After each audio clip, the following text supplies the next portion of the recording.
let's talk about Kegels.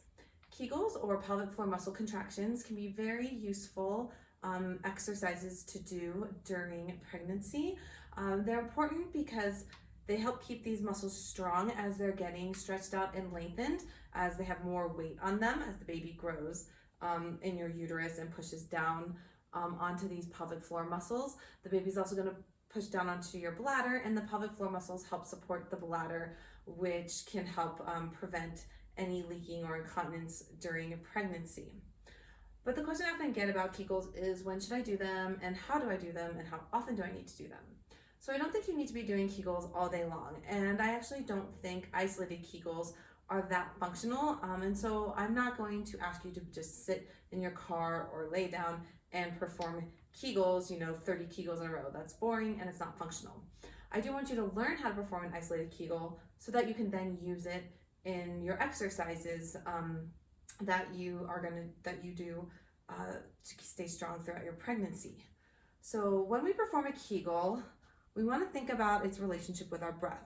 So I've talked about this before, but as we inhale, the diaphragm comes down and lengthens the pelvic floor muscle, and then as we exhale, the pelvic floor muscles are able to contract as the diaphragm lifts. So this movement of the diaphragm with the pelvic floor is automated. The body does it on its own.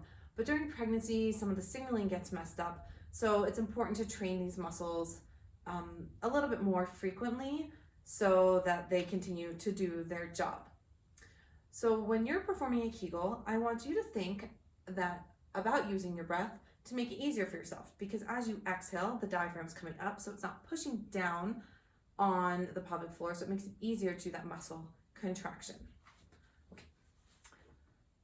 So I like to start Kegeling in standing because it's a more functional position. If you have trouble feeling this motion, then I recommend laying down or sitting down because it changes the forces of gravity on your pelvic floor.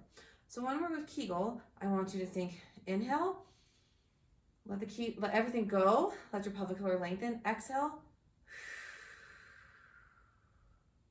draw your pelvic floor muscles up and in. So you're contracting your P muscles as you lift them up. So you want to think about picking up a blueberry as you contract your pelvic floor muscles, or sucking up a milkshake through a straw. And again, I want you to remember, you're picking up a blueberry, so you don't need to use a ton of force. You just need to use a little bit, and then you fully let it go on the inhale.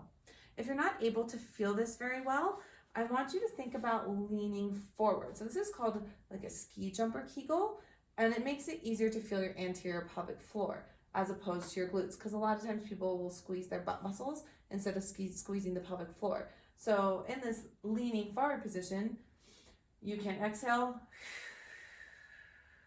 draw and lift and contract those pelvic floor muscles up and in, and then let it go as you inhale.